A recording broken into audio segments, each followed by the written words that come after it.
Hi everyone, my name is Anna, and I'm a 30-year-old living in San Antonio, Texas. Soon, I'm planning to relocate. I recently emerged from a challenging marriage of a year and a half, which I could only leave with my dad and the police's help. I blame myself for getting into that situation. Perhaps if I had been wiser, I would have avoided it altogether. I've always been quiet and reserved, preferring my computer and the online world to socializing. Rarely did I go out to pubs, and when I did, I was cautious about strangers trying to befriend me, fearing the potential dangers they could pose. I lost my mother to a heart condition when I was just 7 years old, leaving my dad, a Navy SEAL since he was 25, to raise me. His job often took him on long voyages, leaving us behind, but he always tried to stay connected through letters and calls. After my mom passed away, he returned home to find me inconsolable. He did everything to comfort me, promising that everything would be okay now that he was back. Despite his efforts, the loss deeply affected both of us.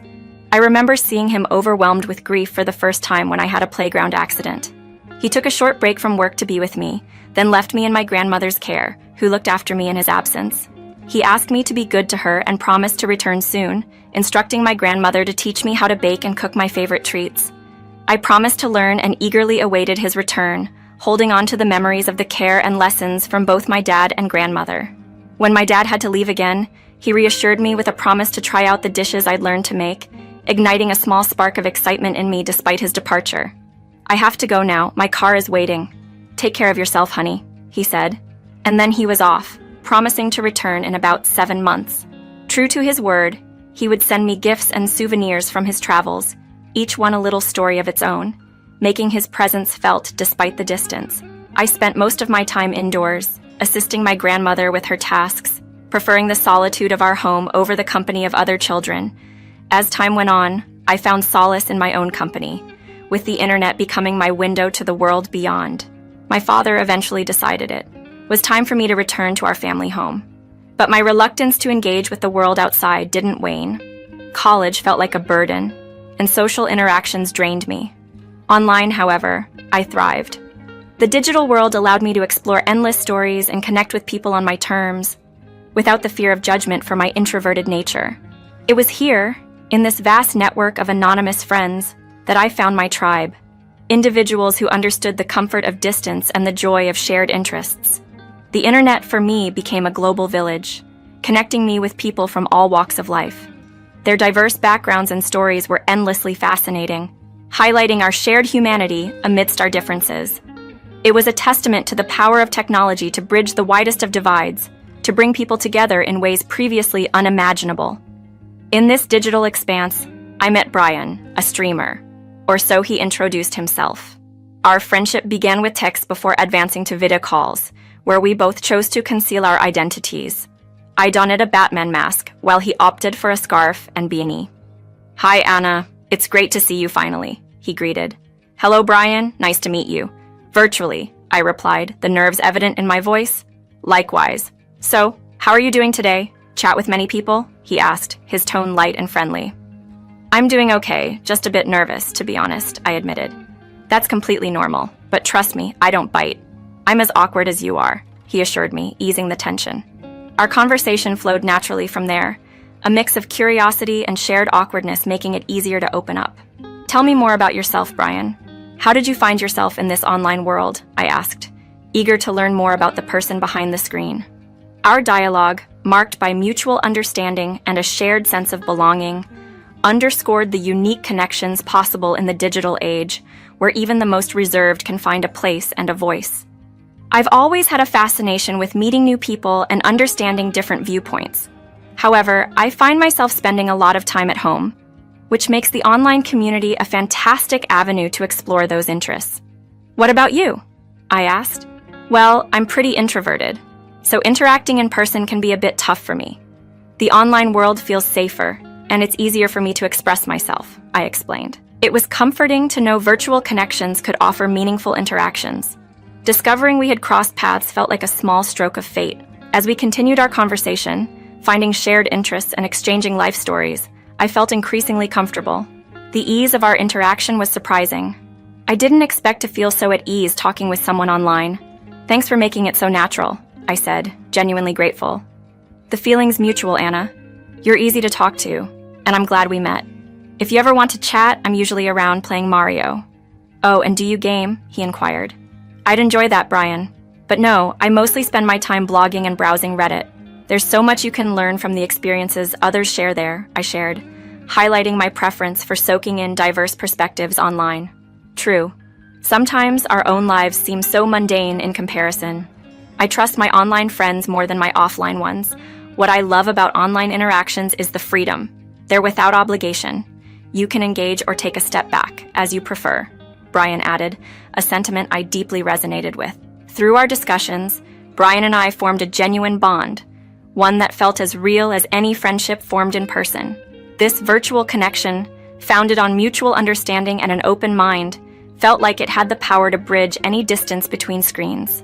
I'm curious to see where this online journey will take me, but one thing is clear.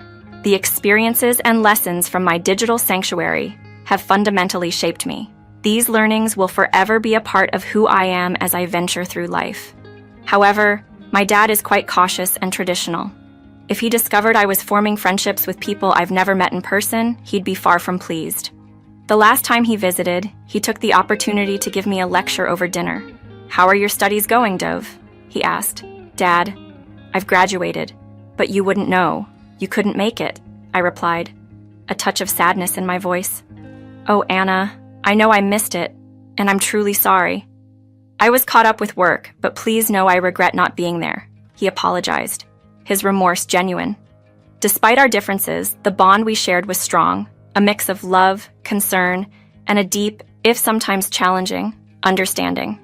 I even dropped you an email about coming for your birthday. "Tomorrow's my pumpkin's big day, huh?" "Please, stop with the old names." "I'm not 9 anymore," I protested, feeling a bit embarrassed. "In my eyes, you'll always be my little dove. But let's talk about what's next for you. Have you thought about working or?" he asked, changing the subject. "I'm not sure yet," I replied, a hint of uncertainty in my voice. "What do you mean, not sure? What are your peers up to these days?" "I don't have friends," I admitted, feeling a bit isolated. He was taken aback. "Listen, I didn't send you to live at your mom's house just so you could avoid the world. There's so much out there, so many people to meet. You're missing out by staying in." "That's just it, Dad. I don't know how to meet people. I mean, I have friends, but they're all online." "Online? Anna, that's not the best way to make friends," he sighed, a mix of concern and frustration in his voice. "Okay, what if we went out for some shopping today? Just the two of us. It's been a while since I've gone out," he suggested, trying to encourage me. "I'm not sure I'm ready for that." I hesitated, the thought of stepping outside my comfort zone daunting. "Come on, Anna. You need to try. Staying cooped up isn't good for you. Ever since your mom Isabella passed, you've changed," he said, gently trying to push me forward. "Why bring Mom into this? What are you implying?" I snapped, feeling a sudden surge of anger. "I'm not implying anything, sweetheart. I'm just saying that we need to find ways to move forward despite our loss," he replied calmly, trying to soothe the tension. But his words only fueled my anger. I slammed my hand on the table, stood up, and didn't bother to finish my meal. "Anna, don't treat your father like that. I'm just trying to help," he pleaded, but I was too upset to listen. "You don't understand me at all, so don't even try," I retorted, my emotions boiling over. Frustrated and seeking solace, I turned to my online world to chat with Brian. Brian had always been kind and understanding. It was comforting to have someone willing to listen, especially as I navigated the complex feelings of grief and isolation. Being an introvert, I found peace in the quiet of my home and the presence of my computer screen, even as the world outside continued to move forward. I found solace in my digital sanctuary, where I could truly be myself without the daunting pressure of face-to-face interactions. My dad, however, had been encouraging me more and more to step outside my online world. Ever since I admitted to him how much of my life was spent online, I knew he'd struggle to understand. He believed that confining myself to my room was limiting my growth and experiences, urging me to venture beyond what was comfortable to me, a thought that filled me with anxiety. I shared my frustrations with Brian, hoping he'd grasp my situation. "Hey, Anna, would you like to meet up? We're both introverts, so we could find a quiet place, somewhere not crowded. I know just the spot," he suggested. The idea caught me off guard. "I'm not sure, it feels sudden. I need time to think about it," I replied, uncertain. "No pressure, take your time. Whenever you're ready, Just let me know. Here's my address. You're always welcome. Brian responded, with patience and understanding. Why are you so kind to me? I'm practically a stranger, I questioned, puzzled by his warmth. Because I genuinely like you.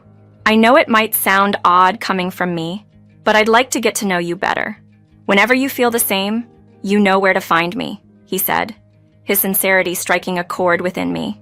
Deciding to meet Brian was a monumental step for me.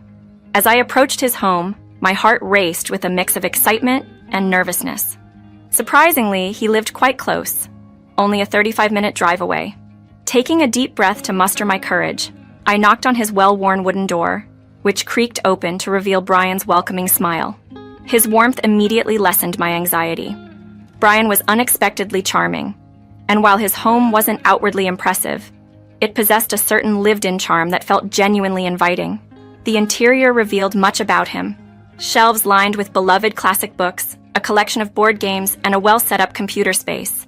Welcome. My humble abode is honored by your presence, my fair. Master, he joked, attempting some game lingo.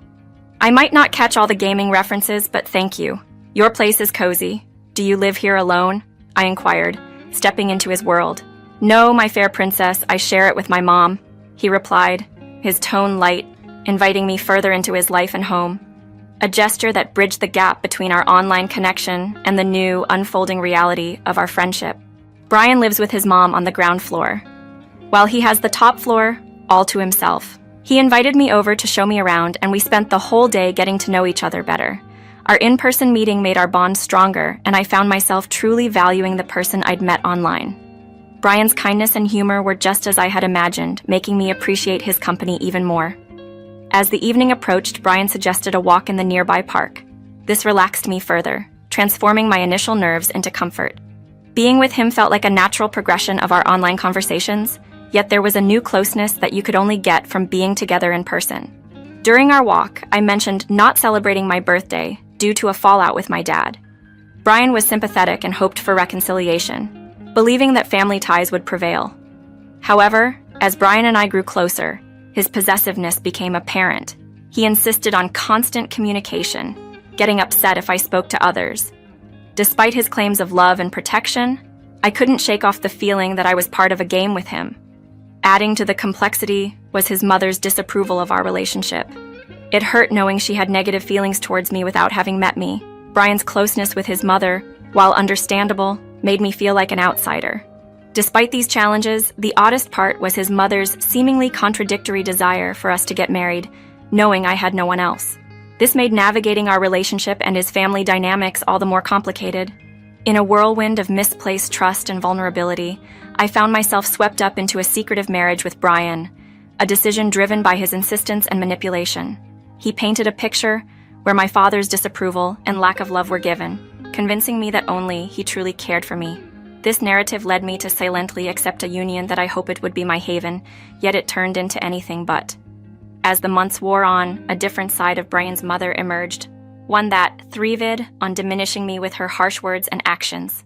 Initially, I tried to dismiss her cruel remarks as misunderstandings, believing time would soften her view of me.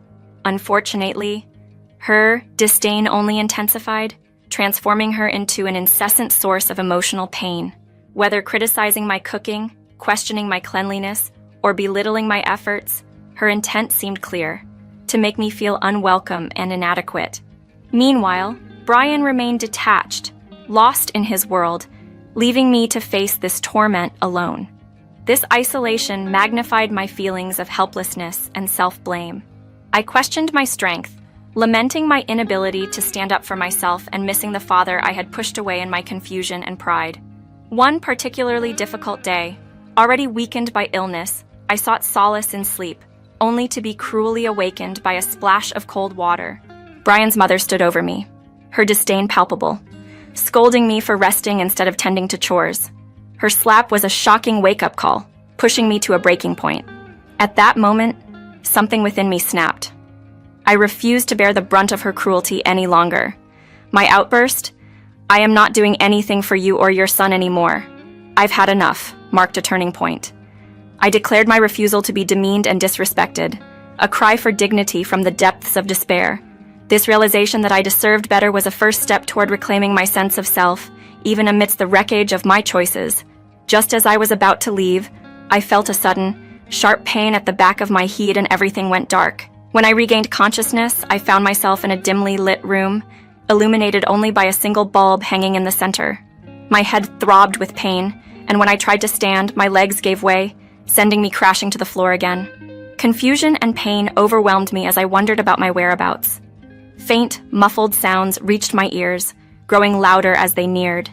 Desperate for any sign of where I was, I crawled towards the noise until I reached a metal door with a small window. Using the door for support, I managed to pull myself up to my feet, just as the latch clicked open. To my horror, Brian stood there, a grin plastered on his face. "Is my wife scared of the dark?" he taunted, clearly enjoying my fear.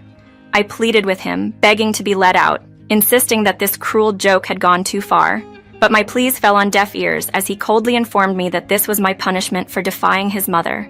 He claimed he would keep me locked away, cutting me off from the world as retribution. The reality of my situation sank in as he mocked me further, pointing out my isolation and lack of family support. My despair deepened with his harsh words, but a flicker of hope appeared when I felt my phone in my pocket. It was broken, yes, but not completely dead. The screen faintly glowed, offering me a slim chance to call for help. In that dark, cold basement, a mix of fear and resolve surged within me. How had my life spiraled into this nightmare for merely standing up to unjust treatment? Despite the dire circumstances, the possibility of contacting my dad ignited a small spark of hope amidst the darkness. Memorizing my dad's number was a lifeline I never knew I'd need. With hands shaking and tears blurring my vision, I dialed his number, my voice trembling as I recounted the terrifying ordeal, clinging to a sliver of hope that he could rescue me from this nightmare. 3. Agonizing days later, when despair nearly claimed me, the sound of a car outside sparked a faint glimmer of hope. My heart raced as I listened for footsteps approaching. The door finally swung open, and there stood my dad, his presence a towering force of reassurance. Relief flooded through me, mingled with disbelief, as I realized he had come to my rescue, bringing the police with him. Brian was taken into custody, and their attempts to fabricate excuses fell flat. Their fate in court loomed ominously as they faced the consequences of their actions. "You have no idea what awaits you," my dad said, his voice firm, his disappointment and anger palpable. Despite their pleas and lies, the truth was clear. As we left the dark confines of that basement, I felt a surge of courage and resolve. This harrowing experience, though painful, illuminated my strength and the unshakable support of my dad. Resolved to reclaim my autonomy and voice, I vowed to stand tall against any future adversities. The decision to move to Jacksonville with my dad marked a fresh start, leaving behind the shadows of Texas. This ordeal also imprinted a valuable lesson on my heart: to be cautious of online connections and the reality behind screens. A chapter closed on this grim tale, but ahead lay the promise of healing and empowerment, with my dad's steadfast support lighting the way.